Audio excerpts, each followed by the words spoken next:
Really abandoned by the county. For the past 6 months, we've been pressing San Bernardino County officials about their handling of last winter's powerful blizzard. After declining our invitations for interviews, a county spokesperson says they plan to release an after-action report sometime in November. News Channel 3's Jennifer Franco examined a storm review by the San Bernardino County Sheriff's Department that's available now. It reveals challenges with the disaster response and the changes the department says need to be made so the same mistakes are not repeated, leaving people stranded. She's going in depth on that tonight in her special report, Snowbound Struggle.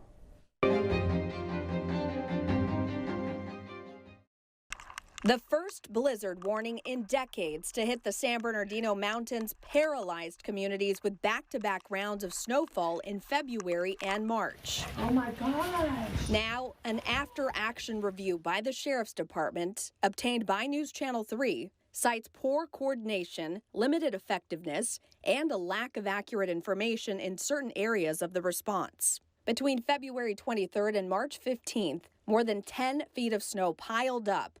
That car was dug out, and that car was dug out. Here's our road.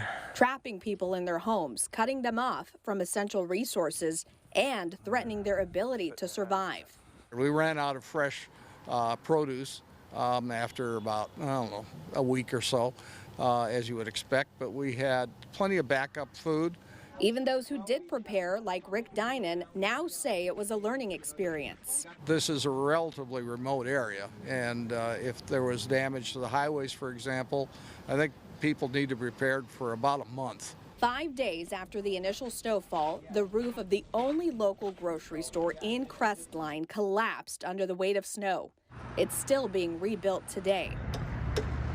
With other stores miles away, getting to them was nearly impossible for many, including Jade Doan. It was, 4 hours to get from Twin Peaks to Blue Jay and back. Adding to an already stressful situation, help wasn't reaching people right away. In order to answer calls and do those things, we had to partner with the fire department in their snow catch, which are tracked vehicles. So as a result of that lesson learned, we have a tracked vehicle on order for the Twin Peaks station. The report blames poor coordination with emergency services for making it difficult for personnel to deliver food and supplies. You can't just drop food and not have somebody be able to distribute it. There are a few things along the line that could have certainly made it easier for us to do those had we all been working together a little bit better. As crews worked to clear roads, residents like Ella Ronan grew frustrated with the speed of progress. A week or so went by and still no plow, and we started to get worried, and I was 7 months pregnant. We requested information on the location and operational status of every snowplow in the county. We found that most of the equipment was working in the Big Bear area, and it was days before records showed snowplows clearing streets in the Crestline area. The residents we spoke with say neighbors were the ones they saw helping each other out with plowing, not the county.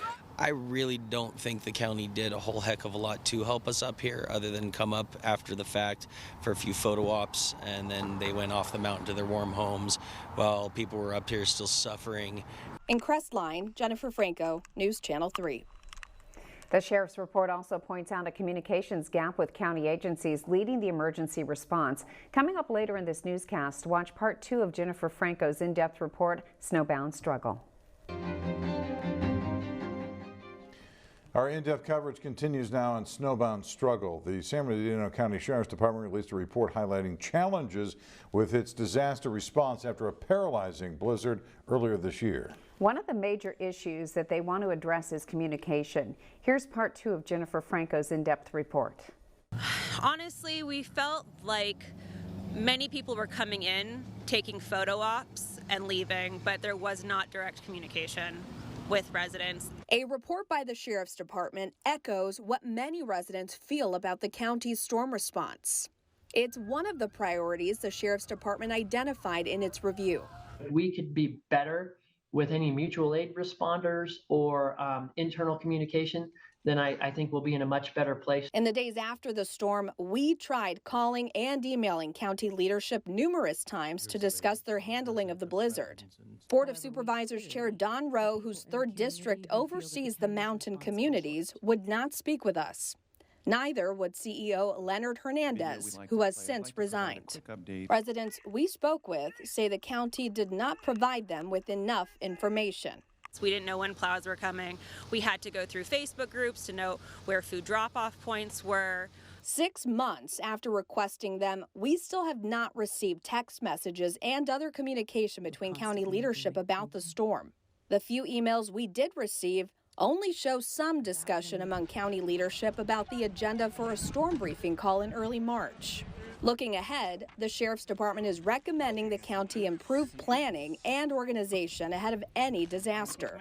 So for the pandemic, we had switched out of our Office of Emergency Services at the county level, being under the fire department, and put it underneath the CEO's office. With past disasters, we haven't had these communication gaps. So it's my suggestion that we move back to more of a traditional model as we move forward. Moving forward, some residents will be applying the lessons they learned last winter. We've learned our lesson and we're not going to rely on the county. We take care of our own. Meanwhile, others are calling on the county to listen to them. I love living here.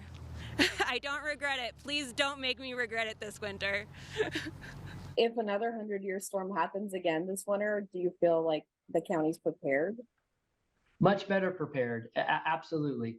It's still going to be a while for a digging operation. Those mountain roads in those communities are very narrow. In Crestline, Jennifer Franco, News Channel 3. The report also included some strengths and successes. One example of that, the GPS tracking of employees and volunteers. It helped determine which areas still had not received help as the storm response continued. It also credited partnerships with organizations like the Red Cross that help with supply distribution.